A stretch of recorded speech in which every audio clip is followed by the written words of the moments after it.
اهلا بكم. انا ام لينا ودي قناتي. لو اول مره تشوفوني متنسوش تشتركوا في القناه وتفعلوا زر الجرس عشان يوصلكوا كل جديد. النهارده هنعمل معاكم رز صياديه، هنعمل معاه سمك مقلي. طريقه سهله وبسيطه، ممكن عادي تعملي معاه سمك مشوي عادي على حسب الموجود عندك. رز تتبيلته جميله والسمك. هنبدا معاكم المكونات. معايا التوابل، فلفل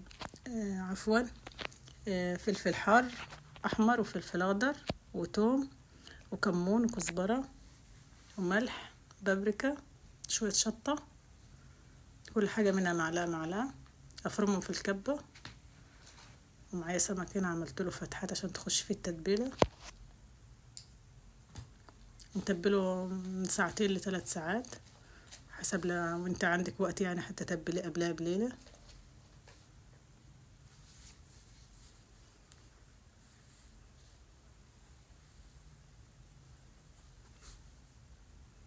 كده زي ما انتم شايفين، اعمل له فتحات فيه عشان التتبيله تخش فيه. هنحط مع التتبيله، شكلها الكاميرا ما جابتهاش كويس، ليمونه ومعلقه خل، كله في الكبه ونفرمه مع بعض.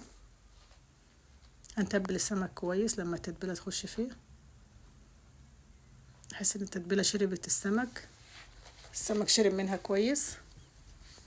خليته 3 ساعات وبعدين قليته. نعبيه من التتبيله كويس. في الوسط هنحشيه برضو كويس.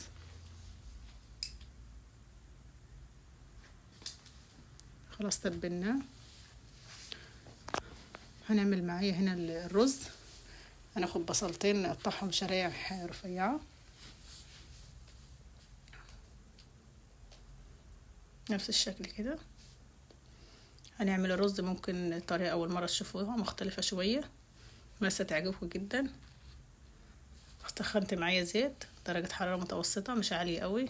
حطيت البصل يبدا ياخد لون معايا.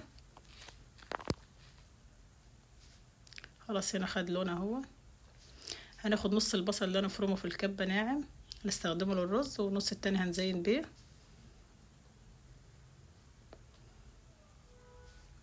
خلص معايا البصل. خدت حله على النار، نزلت عليها بالرز. اعملي على حسب الرز اللي هتستخدميه. انا هنا عامله نص كيلو بس رز. خدته في الزيت اديت له صدمه شويه. نزلت عليه بنص معلقه توم مفرومه، توابل ملح في كمون كزبره بابريكا شويه. البصل اللي حمرناه من بدري فرمت منه شويه في الكبه، نعمته شويه. بعدين احط عليه معجون طماطم. لو عاملاه في البيت حط معلقتين، لو معجون شاريه من بره حط معلقه واحده تدي لها لون بس.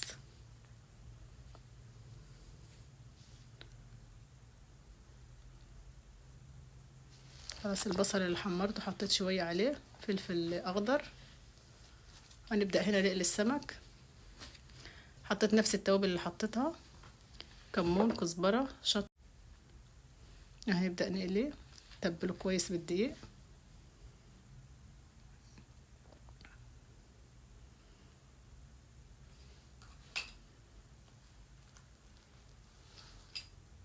خلاص كده حطينا على الدقيق. حطينا فيه التتبيله شويه. بعدين خلاص خدت مقلايه على النار سخنت فيها زيت. انزل بالسمك نقليه. السمك معايا مقرمش من بره وطري من جوه.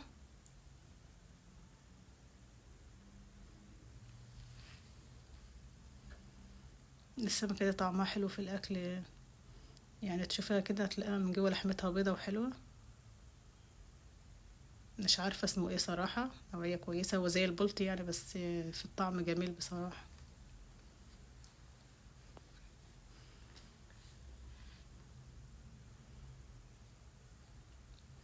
هنا خلاص بدأ السمك خلاص خد لونه اهوت وتحمر كويس.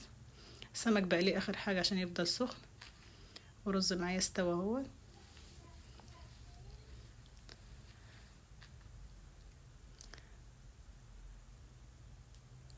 خلاص استوى الرز، طلعته في طبق. والسمك جربوه بنفس الطريقة ان شاء الله يعجبكم. زينته هنا بشوية كزبرة من فوق وبصل من المتحمر.